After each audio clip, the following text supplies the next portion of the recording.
The scream did not come from a throat. That was the first thing everyone agreed on afterward. It rose between the barracks just before dawn, thin and stretched, as if the ground itself had inhaled too sharply and forgotten how to breathe out. No siren followed. No boots ran. The guards did not shout. The scream ended on its own, folding back into the fog that lay low over the camp like a second skin. By morning, 3 men were dead in the execution yard. They were lined against the wall as usual, eyes covered, hands bound. But there was something wrong. No bullet holes. No blood where their bodies lay. Instead, a dark smear led away from the wall, bare footprints pressed deep into the mud, too deep to belong to any living man.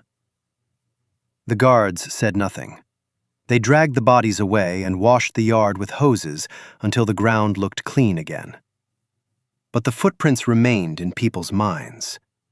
That was when the rumor began. I first heard it whispered over a tin cup of water that tasted like rust. "There's a woman," the man beside me said, not looking up. His lips barely moved. "A prisoner." I snorted. "There are hundreds."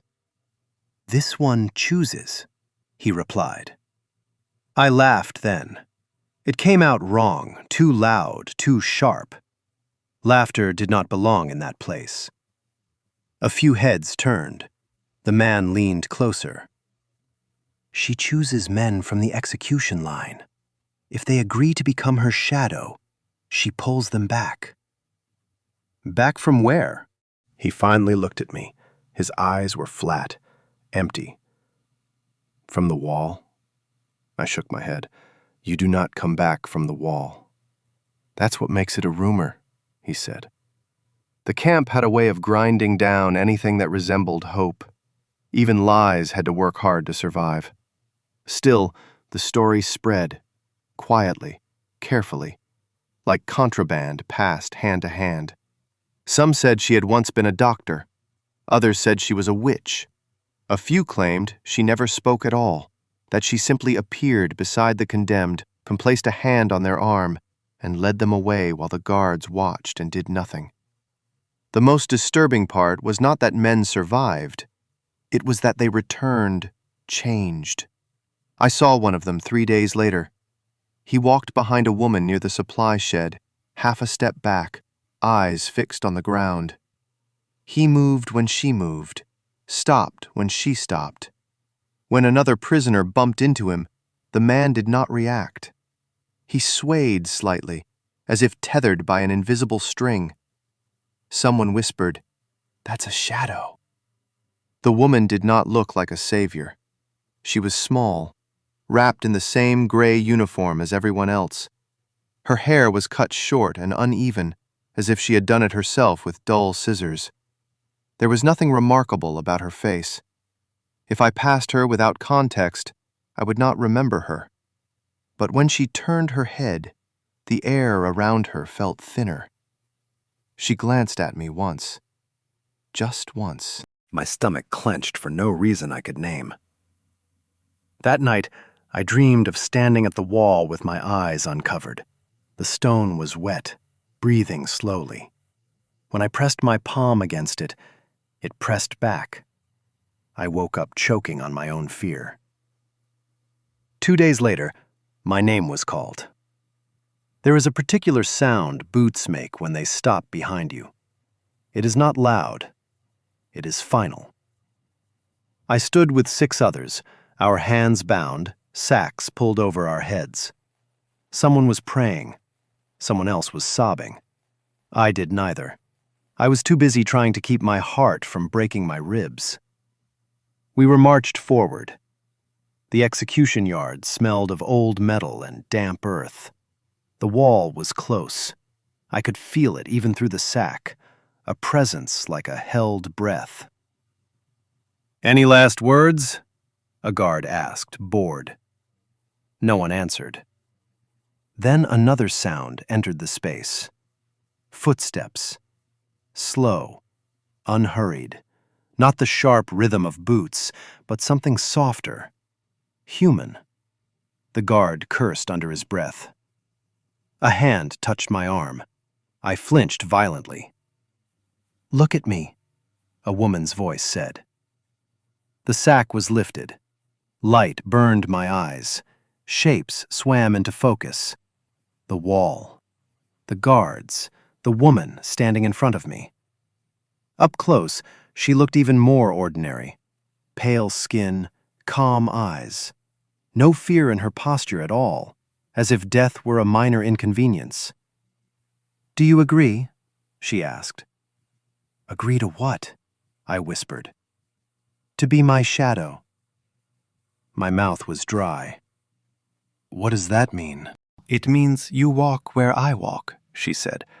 "You stop when I stop. You stay close." "And I live?" She studied my face for a long moment.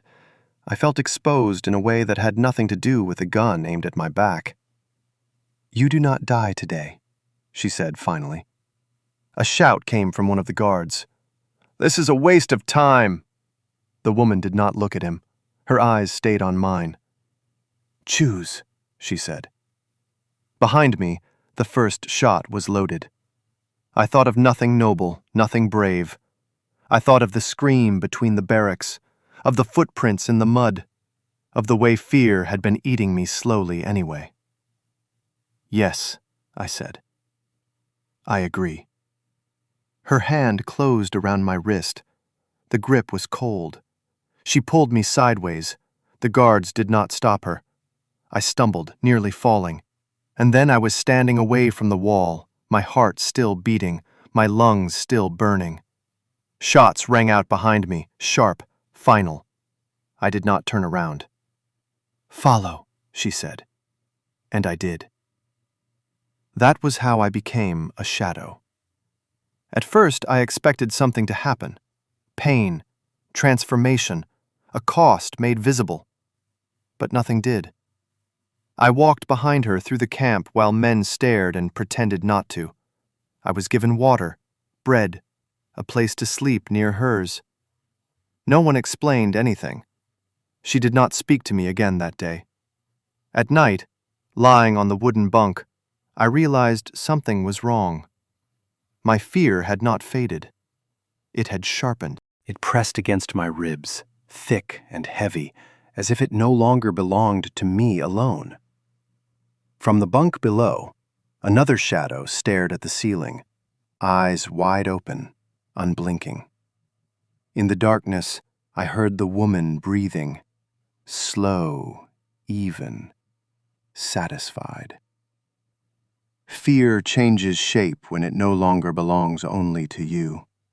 At first, I thought I was imagining it, the heaviness in my chest, the way my breath shortened whenever I stood too close to her.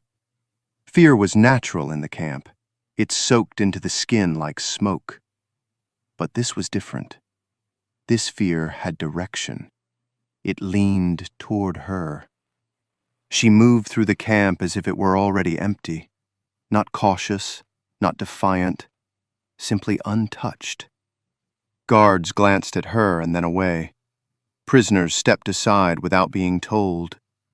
I followed half a step behind, exactly as she had instructed, close enough that my shadow merged with hers when the sun was low. No one spoke to me. When they did, it was never directly. Whispers slid along the barracks walls. "How long has he been with her?" They never last. "She feeds." That word again. Feeds. The first rule I learned was silence. She did not order it. It was simply expected. When I opened my mouth once to ask where we were going, she stopped walking. The camp seemed to pause with her. My tongue froze. "Do not speak unless I ask," she said quietly. Her voice carried no anger. That frightened me more than shouting would have. The second rule was proximity. If I drifted more than a few steps away, something twisted inside me. A pressure behind my eyes. a dizziness that bent the ground sideways. Once, during roll call, I was pushed back by another prisoner and lost sight of her for less than a minute. I collapsed. They dragged me to my feet afterward, laughing, calling me weak. She did not look back. But when I was close again, the pressure eased. That night, I vomited until there was nothing left in me. "You'll learn," the older shadow muttered from his bunk. His name, I later found out, was Elias, or had been. Names faded quickly here. We all do. "What is she?" I whispered. Elias closed his eyes. "Hungry." Days passed, or weeks. Time did not behave properly near her. Executions continued, and she continued to choose. Always men. Always those whose fear was ripe. The ones who shook too hard, who begged, who screamed before the sack even went on. She passed over the quiet ones, the resigned, the already broken. I watched her work. She never touched them for long, just long enough to feel the tremor in their bones, long enough to draw something out. Afterward, the chosen would follow her like I did, eyes hollow, shoulders slumped, as if something essential had been removed. One man asked her why him. She looked at him the way one might look at a cracked cup. "Because you were full." That night, the shadows dreamed. Not nightmares, not exactly. We dreamed of standing still while something unseen drank from us, of being emptied carefully, lovingly. When I woke, my body felt lighter, weaker, and she looked stronger. Her skin held more color, her movements were smoother, her eyes sharper. I began to understand. She did not save us because she cared. She saved us because fear kept us alive longer. I tested it once. During an inspection, a guard shoved me hard enough to bruise my ribs. The pain flared, bright and hot. But I did not panic. I focused on the pain, anchored myself to it. When I looked at her afterward, her steps faltered. She turned, eyes narrowing. "What did you do?" "I was not afraid," I said. For the first time, her calm cracked. "That is not yours to decide," she said. That night, I could not sleep.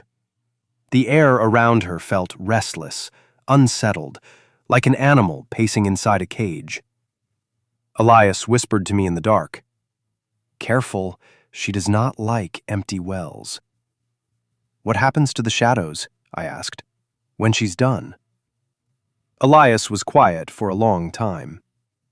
"They stop," he said finally, "walking, breathing, being useful. And then? They do not leave bodies." The next morning, Elias was gone. No announcement, no execution. His bunk was empty, his blanket folded neatly, as if he had simply stepped out of the world. She did not slow her pace. Something inside me hardened. I began to watch her the way one watches a fire, learning where the heat gathers, where it thins. I noticed she avoided mirrors, that she never ate in front of anyone, that when the camp was quiet, she seemed restless, pacing, fingers flexing as if searching for something to grasp. Fear was her food, and I was learning how to starve her. I practiced small acts of defiance, not running, not resisting, just not fearing. I remembered things, my mother's voice, the smell of rain on dry ground, a time before walls and numbers and sacks. Each memory dulled the edge of terror. Each time, she noticed. "You are changing," she said one evening as we stood near the yard. The wall loomed, dark and patient. "So are you," I replied. She smiled then, a thin, unpleasant expression. "Do you think you are the first?" "No," I said, "but I might be the last." Her hand tightened around my wrist, cold, sharper than before. "You exist because I allow it." I met her gaze. "Then you should be afraid." For the first time since I had met her, she said nothing. That night, the camp screamed again. Not from the ground this time, from her. And somewhere deep inside me, fear stirred, not for myself, but for what I was about to do. The scream tore through the camp like cloth ripping under too much strain. It came from her barrack. Lights snapped on. Guards shouted. Dogs barked. For a moment, the camp felt alive, in the wrong way, as if panic itself had been given a body and set loose. I was already moving before anyone told me to. Whatever she was, whatever she had become, I was bound to it. Shadow followed source. Inside the barrack, men were awake and pressed back against the walls. No one spoke. They did not need to. She stood in the center of the room, bent forward slightly, hands braced against her knees as if catching her breath. Her face was pale, drawn tight around the mouth. Sweat darkened the collar of her uniform. She looked up when she sensed me. Something in her eyes had changed. Not anger, not hunger. Fear. It was faint, barely there, but unmistakable. Like a crack in glass that had been whole for too long. "You did this," she said. I did not ask what she meant. "You screamed," I replied. "That should not happen." Around us, the other shadows shifted uneasily. They were fewer now. 3 had vanished in the last week alone. No one asked where they went. "You're losing control," I said. Her jaw tightened. "You mistake inconvenience for weakness." But she straightened slowly, as if the effort cost her something. That day, executions were delayed. No explanation was given. Men waited by the yard for hours, blindfolded, shaking, fear building to a fever pitch.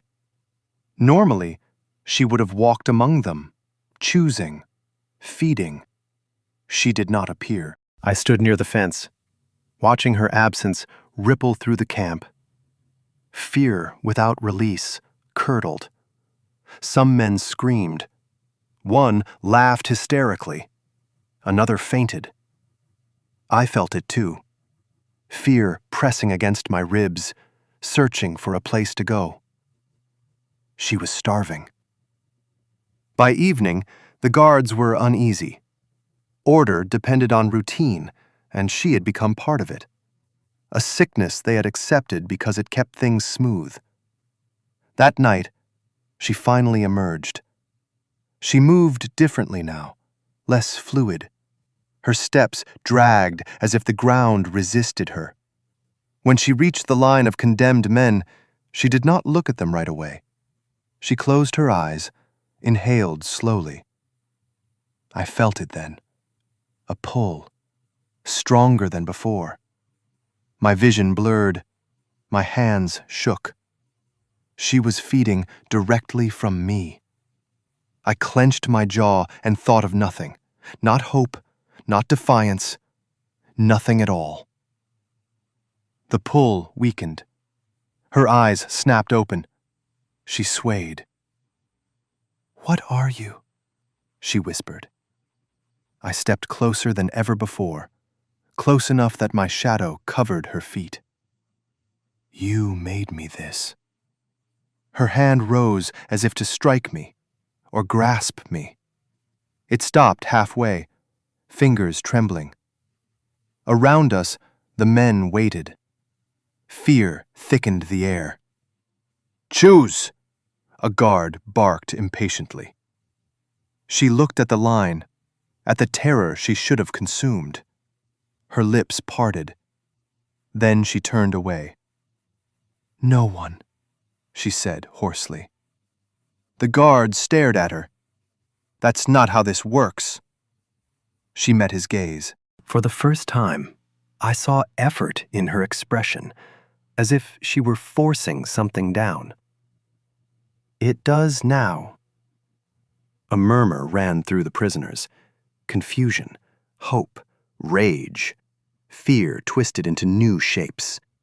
The guard hesitated, and in that hesitation, something changed. Authority cracked. That night, whispers spread faster than any rumor before. "She refused. She's weakening. The shadow did it." I was no longer invisible. Men looked at me differently, not with envy, but with something sharper. Expectation.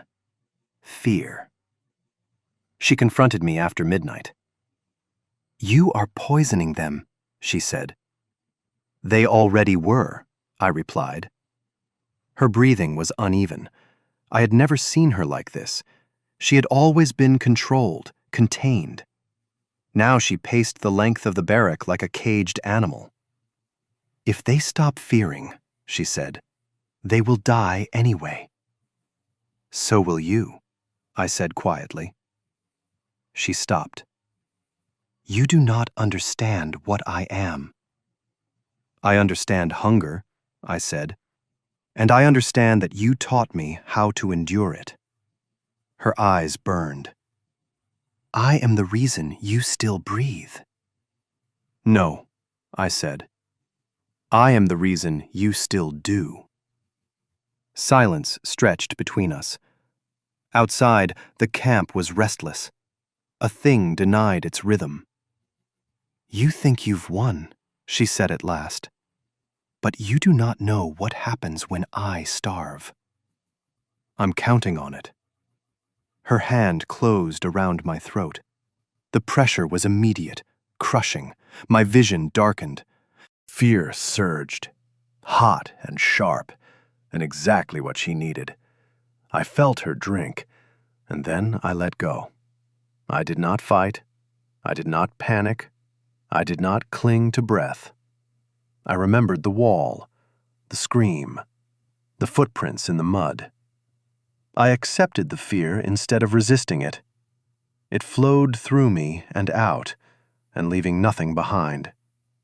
Her grip slackened. She staggered back, clutching her chest as if something inside her had torn loose. "What did you do?" she gasped. "I stopped being yours," I said. She fell to her knees.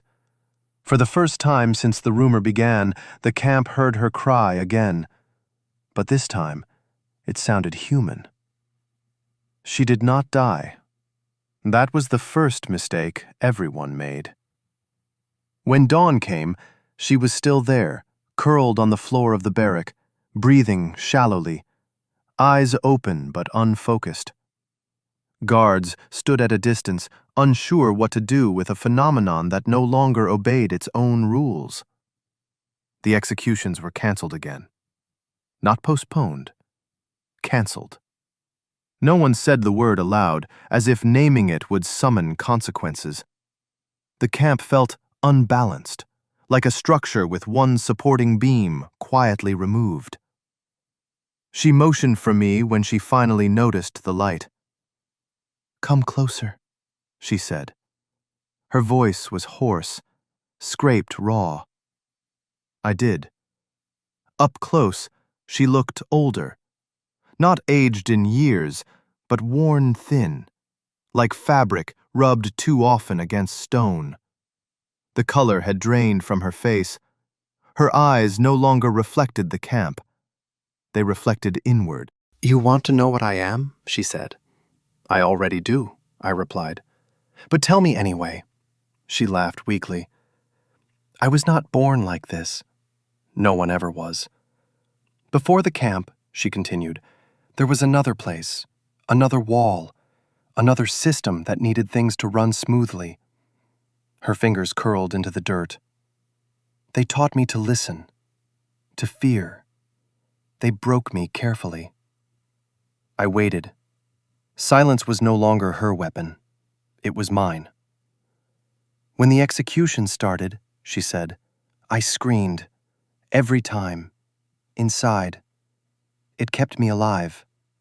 And then, it did not stop. She closed her eyes. The fear stopped being something I felt. It became something I carried, something I could taste. The camp did not create her. It recognized her. I saved men at first because I thought it meant something, she whispered. Then I learned the truth. Fear does not want meaning. It wants duration. You learned how to feed, I said. Yes. And the shadows? They were containers, she said simply. Walking reservoirs, close enough to keep the fear fresh. A scream echoed outside, someone else, somewhere else. The camp still knew how to suffer without her. What happens when you starve? I asked. She opened her eyes and looked at me fully. I remember, she said. That frightened me more than anything she had done before. The guards decided that afternoon. They dragged her to the execution yard without ceremony.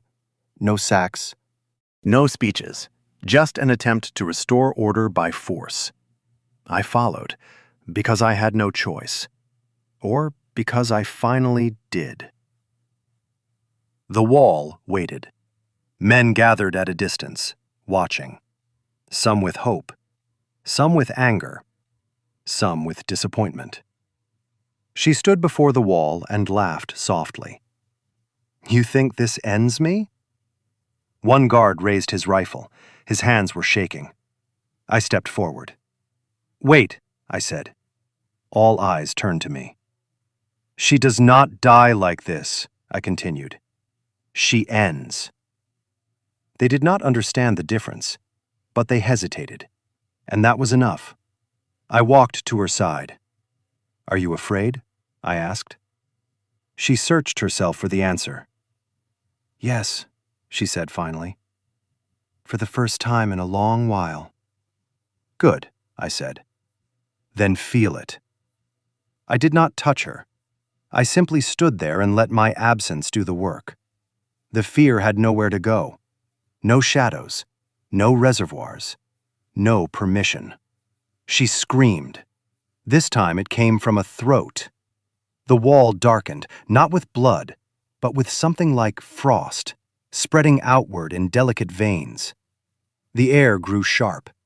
Men backed away, coughing, clutching their chests as old terrors resurfaced without direction. Then she was gone. Not fallen, not dead. Gone. The wall was clean.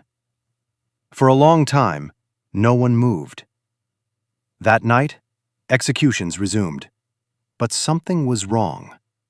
Men did not beg the same way. Some stood straighter. Some laughed. Some closed their eyes and breathed slowly. Fear had not vanished.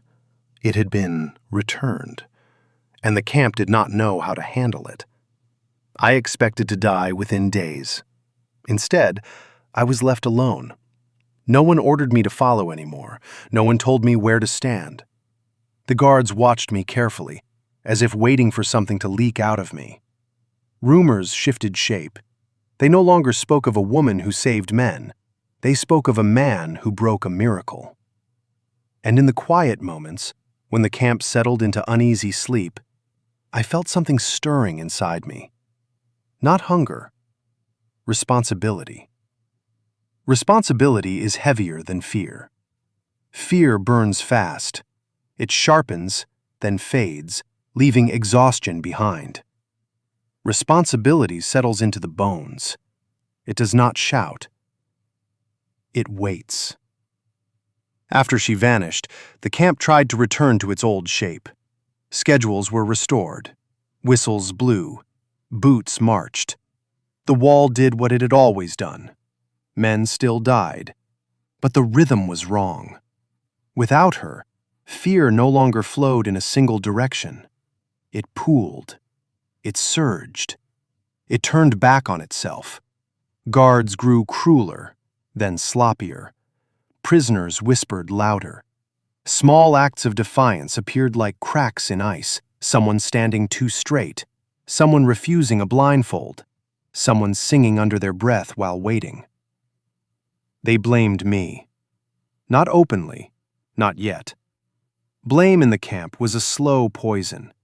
It seeped through looks, through distance, through the way conversations stopped when I approached. "You should have left it alone," a man hissed at me near the latrines. "You took our chance," another said later. "At least she chose." I did not argue. Arguments require belief in fairness. At night, I dreamed of shadows that no longer belonged to anyone. They slid along the walls, detached, searching. When I woke, my heart was calm, but my hands shook. Something had been transferred. Not her hunger, her role. The guards noticed too. One afternoon, I was pulled from the line and brought to the command building. The room smelled of ink and damp paper. The officer behind the desk did not offer a chair. "You disrupted an established system," he said. "I ended it," I replied. He studied me. "Do you know how many men survived because of her?" "Yes." "And how many will die now because morale is unstable?" "Yes." He leaned forward. "You think you're a hero?" "No," I said. "I think you're afraid." His mouth twitched. "You think fear belongs to monsters," he said. "But it belongs to us. We just found a way to outsource it." "And now you want it back," I said. He smiled thinly. "We want control." They let me go. That was worse than punishment. In the days that followed, men began to come to me. At first, it was subtle. A glance held too long. A pause as I passed. Then, one night, a young prisoner stepped into my path between the barracks. "They say you can stop it," he whispered. "Stop what?" "The wall." I shook my head. "They're wrong." "But you did before." "No," I said. "I stopped her."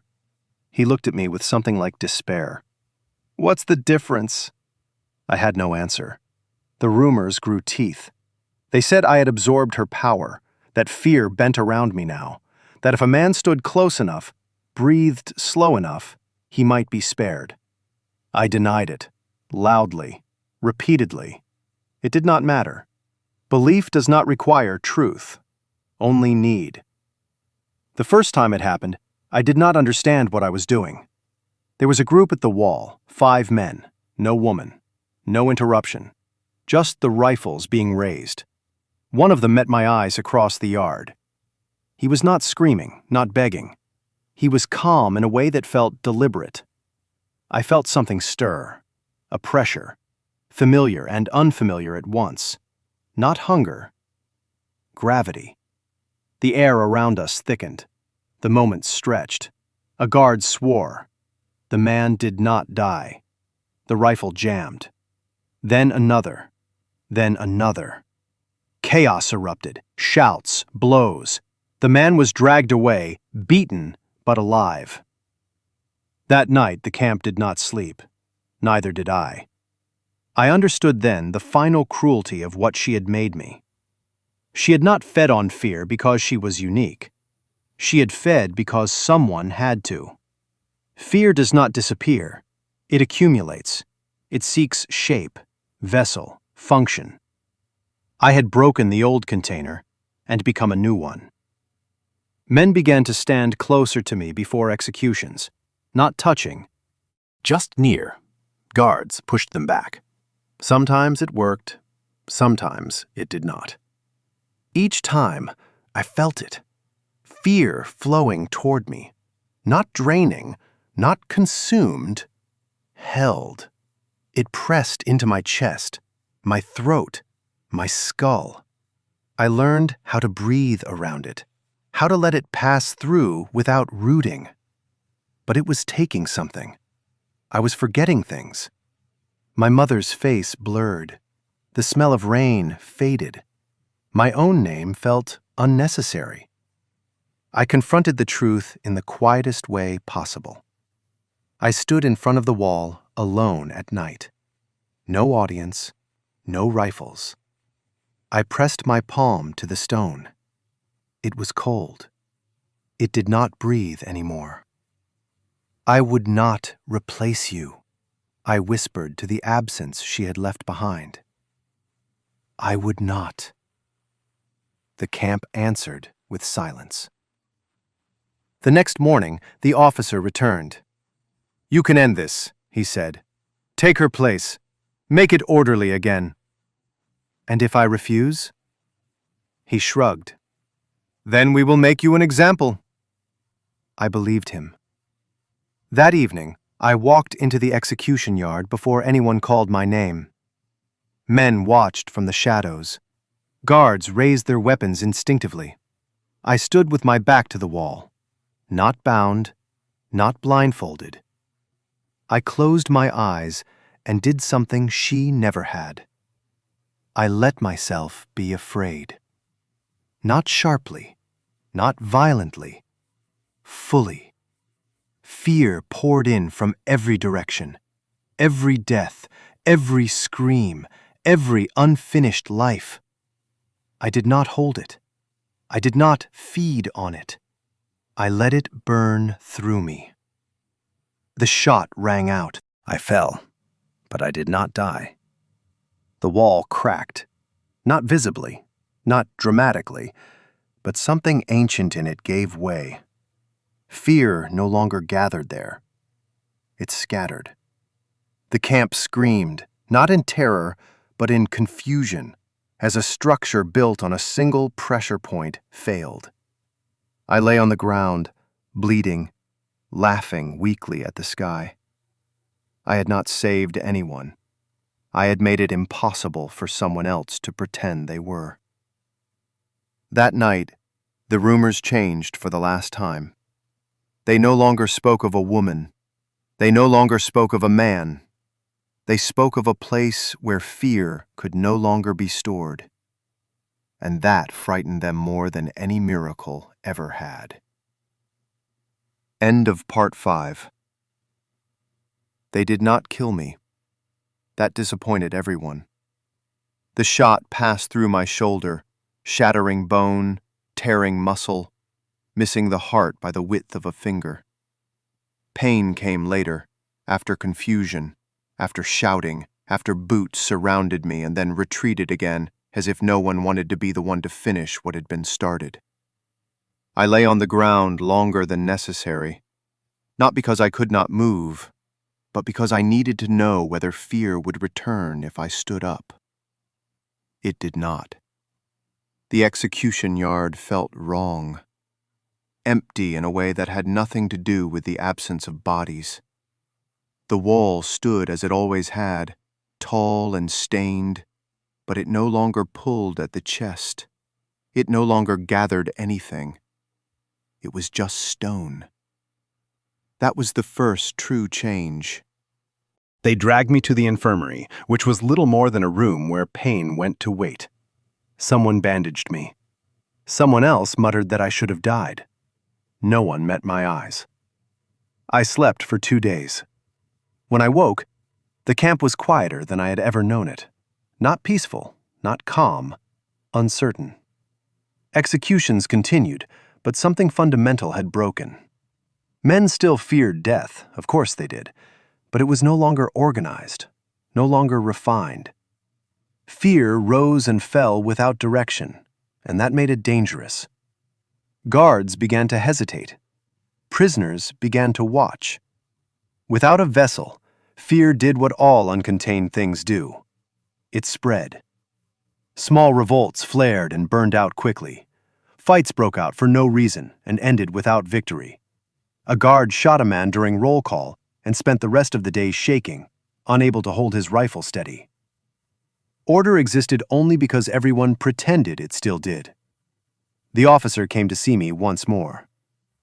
"You broke something you did not understand," he said. "I understood it too well," I replied. "You think suffering needs meaning," he said. "It does not. It needs management." I looked at him and saw fear behind his authority for the first time. Raw, personal, unprocessed. "That's why you're angry," I said. "You do not know where to put it anymore." He left without answering. Men stopped coming to me after that, not because they stopped believing, because they understood the truth. I could not save them. Neither had she. The difference was that I no longer pretended otherwise. Weeks passed, or months. Time returned to its old, unreliable shape. My shoulder healed poorly. I could no longer lift my arm fully. Pain lingered like a reminder written into the body. I welcomed it. Pain anchored me. Names stopped fading. Memories returned slowly, cautiously, like animals approaching a clearing after a fire. My mother's face sharpened. The smell of rain came back. I remembered my own name, though I did not speak it aloud. One night, a new rumor began, not about miracles, about escape.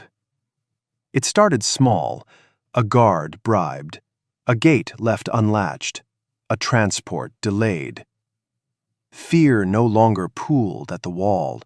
It leaked outward, into cracks no one had bothered to seal because fear had never gone there before. I was not part of the escape. That was important.